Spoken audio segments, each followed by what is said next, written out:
Latifa Pelletier-Ahmed of ALCLA Native Plants, ALCLA Native Plants. We're a native plant nursery founded in Alberta in 1992 by Dr. Al and Pat Fedkinhauer. In 2019, myself, Latifa Pelletier-Ahmed, and my partner Ben Hartney took over the company.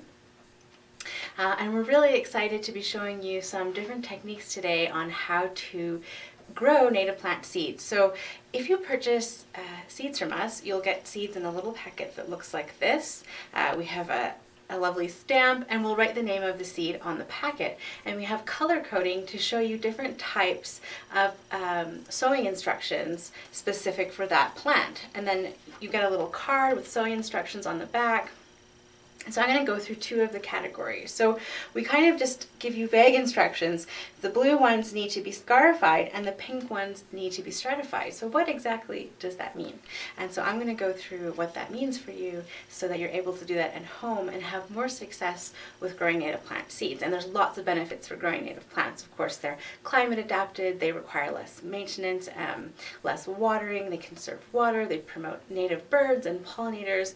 They're really good for the ecosystem and the soil, and they're really important, I think, for a sustainable future. So lots of good reasons to grow native plants. So I'm going to start with stratification. That is the process by which you put seeds in artificial temperature conditions. In our region, that's going to be cold. And we often do that. You can just do that by planting seeds directly outside and letting nature run its course. But to have a higher germination rate and make sure you don't lose so many seeds, you can also do it artificially in a fridge, and this is how you do it. So the first thing you need to do is have sand. So most seeds it's good to use a fairly fine-grained sand. I just have some normal, typical sand here, and you have to sterilize the sand. So in order to sterilize the sand, I recommend putting the sand in an oven-safe container covered in the oven at 200 degrees Fahrenheit for about 30 to 60 minutes. This is really important because you don't want any kinds of fungal spores or pathogens coming in and then causing the seeds to go moldy. It's really important to use sterile sand. So this sand has been sterilized, and then keep it covered even until you use it. So you don't want to allow any contaminants to enter into the sand. So it's really quite simple. We use little plastic Ziploc baggies, and general ratio of sand to seed is about half a cup for a tablespoon of seed. There are variations on this, but this is just a general guideline. So you simply just put the sand in the bag. We've sort of pre-measured the amount of sand and seed already. This has already been done. And then I'm going to use a sweetgrass seed, which is a seed that requires stratification. Now, sweetgrass is not an easy seed to grow. It has a notoriously low viability rate. And viability refers to the ability of a seed to germinate. And we measure that by percentage. So for sweetgrass, that percentage is about 10% and can be less. So one way to help this lovely seed grow is to stratify it. So the seed has been cleaned, and there's a lot of processes that go into cleaning. I'm not going to cover them all now, but basic processes include removing any excess plant material, using a sieve to remove smaller, fine, or large particles, or winnowing to use air currents to remove very fluffy, fine particles. So lots of different processes go into cleaning. And the reason why you want to have clean seed is simply because any kind of seed, excess material that's unwanted is likely to go moldy. And mold is the enemy when it comes to stratification, and germination, and especially for native seeds because they often can take many weeks to germinate. And so keeping that mold off is really important during that special phase prior to germination. So you've got the seeds in there. You see some of them have stuck to the side of the bag, so you can take a bit of time to push them down. And we just put a bit of distilled water. I have distilled water in here. That's really important. You don't want to use tap water that has been chlorinated, and that's not good for those seeds. So you put enough water in there for the sand to be moist but not wet. And you shouldn't necessarily be really wet to the touch. You don't want to see water pooling. And what I do is I just kind of shake it up and mix it up. You want that seed and sand to be well mixed. you can move it all over the baggie. That's a nice way to get that sand that's been stuck to the edges. So you shake it all up, and yeah, you can, I don't know if you can see, but it really doesn't look wet. But it feels kind of cool, and that kind of gives me an idea that yes, this sand is moist, you've sealed the bag, and that can just go straight into the fridge. For most of our native plants, 2 to 3 months is sufficient for stratification. Now, the other thing we want to do is label that baggie, and you want to label a couple things. You want to put the name of the plant, especially if you're doing a couple different species, you might forget what the seeds look like. So I'm just going to write the name down here. The ALCLA, and I know there's a newer name, but we're still using the old name, ALCLA odorata. We like to use the scientific names, but you can just put sweetgrass. Today's date, April 9th. And that gives you an idea of when you've stratified them. So you can go back in the fridge and say, hey, that's been about 2 months. And basically, when you've reached the end of 2 to 3 months, you can see two different possibilities. So one is that nothing's happened, and you've just got these seeds in the baggie, at which point I recommend taking the seeds out of the fridge, leaving them on the counter or somewhere warm and safe, and just waiting. And it can take a couple days to weeks, and slowly the seeds will start to germinate typically, okay? Who knows with the sweetgrass? It has a low viability. But the warmer temperatures will encourage the seeds to germinate. And as they germinate, you can remove the seeds, and I recommend using tweezers or forceps or something to very gently and tenderly remove the seedlings and gently place them into soil. And you want to make sure that you don't damage the stem or the root, and that the root is fully inside of the soil. And that makes sure that you really don't want the root to be in contact with air, as the seedling may not survive. So those are the sort of basic steps. The other thing, and I do recommend checking on this baggie every once in a while, is that the seeds may start to germinate in the fridge, and that's great, that's exciting. When that happens, you can just at that point remove the baggie from the fridge, and the seedlings will continue to germinate. And as I said, they typically don't germinate all at once. Each seedling seems to have a mind of their own, so I really recommend just being patient and slowly planting them as you go. And obviously, if you're starting indoors like this, you'll need to harden off the seedlings once they're old enough to be able to survive outside. And when they're big enough, you can plant them in the ground. But we do recommend starting in containers for greater success. So that's the stratification. The next process I'm going to talk about is scarification. And scarification is the process by which you abrade the seed coat. So many seeds have a very thick seed coat. They're adapted to our long winters, and they're also adapted to being eaten by insects, or sorry, not insects, animals and such. So they might go through the digestive tract of a bird, and often there is a lot of movement in the body and acids and so forth. So there's lots of different techniques for scarification. I'm simply going to talk about mechanical scarification, which is using, we like to use sandpaper. Now I recommend a coarse grain sandpaper. This is a medium grain because this is what we had. So I will demonstrate with this, but I recommend a coarse grain. And there's different ways you can do it. You can buy commercial scarifiers. However, you can also line a container with sandpaper and shake the seeds up inside. That's a really nice, even way to do it. The simplest way, which I'm going to demonstrate to you, is to take 2 pieces of sandpaper and put the seeds in between and very carefully and gently rub them until you start to see the seed coat abrading. And I'm going to use Vicia americana or American vetch. Now, American vetch doesn't necessarily need scarification, but when you do scarify it, it germinates much faster. So we're talking about a difference of a couple of days versus a couple of weeks.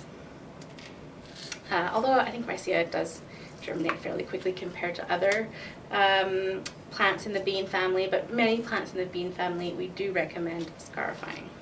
So I've put a couple of seeds. I recommend starting with just a few seeds and practicing, because scarification is an art. There's really no way to describe how to do it. You have to think about different factors. Not only the grain of the sandpaper, but also the thickness of the seed coat on the seed, and as well as you have to think about the amount of time you spend rubbing, as well as the pressure you apply, because if you push too hard, especially on these seeds, they're more fragile, they will break. And so you want to be really careful. And I'm not going to go through the whole process because it does take time. I'm just going to demonstrate. So you would do, a good idea is to count. So I'm going to rub these for about 20 seconds.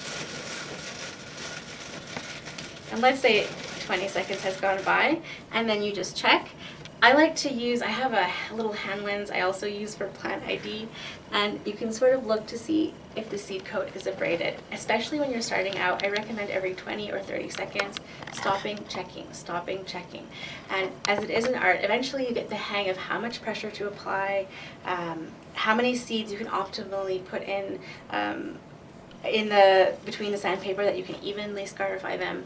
The most important thing is to remember that if you push too hard or you scarify for too long and you damage the endosperm or the embryo inside of the seed, that's that living seedling, and when you damage that, the seed cannot germinate. So that's the risk with scarifying, is that you can cause damage and the seed will not germinate at all. But anyway, so with the finer sandpaper, it does take a little longer, so I won't do the whole process for time purposes, but let's pretend we got to the point where you would start to see little light colorations, could be pale yellow or white, and that's when you're starting to see the undersurface below the seed coat being exposed. So that's what the effect you're trying to achieve. So once you've got to that point, and again, that can take a good amount of time, so I'm not going to do that right now. I think you get the idea. I've already prepared some seed mix. So for any of the seeds, whether you're direct sowing or scarifying and direct sowing, we really recommend a propagation mix. And there's several features that you're looking for in that mix. I think most commercial mixes would meet that criteria. It's a fairly fine grain. It's light and fluffy, allows a lot of air. It's not too dense and compressed. It's antimicrobial, so a lot of these are peat-based. Peat-based isn't the most sustainable product, but right now it's the best product we have on the market for these purposes. And so you just, I've already put that seed mix in the container. So it's important that I like to moisten before I apply the seeds. You don't have to do that.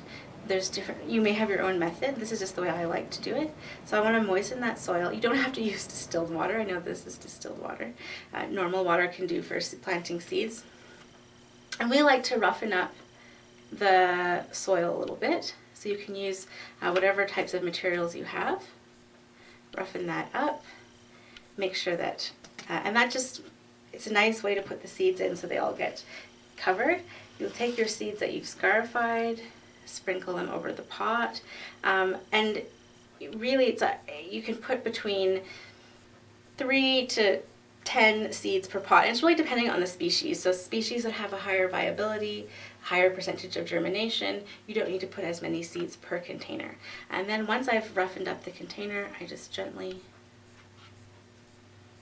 but you don't push too hard. You don't want to compact that soil. It's really important that air can access those seeds. You don't want them to be waterlogged. You don't want they need to be moist, but not too wet, because that can encourage mold growth. So really, as I said before, mold growth is your enemy. And the reason why you are using a commercial propagation mix, I mean, you could make your own. It's really important that that's sterile. Again, you don't want a type of growing medium that already has fungus inside.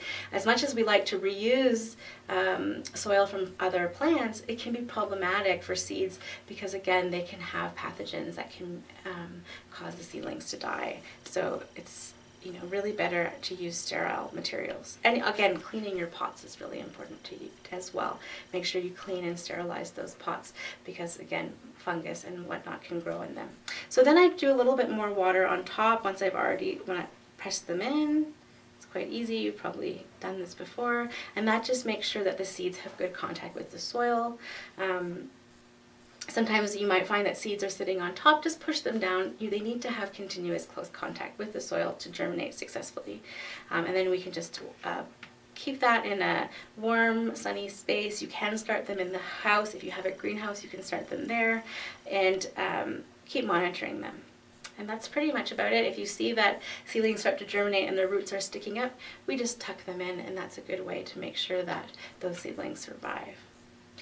So if you want to find out a little bit more about us, we do have a brochure we hand out in person and we have available online.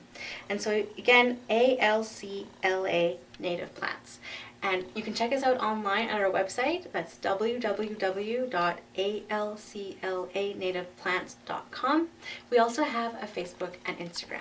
And inside the catalog, you'll see we have quite an extensive list of native plant species. We wild collect our seed, so they are sourced from Alberta. We are really passionate about ensuring we preserve Alberta genetics, and we know that it's valuable and important. So most of these plants we have as seed.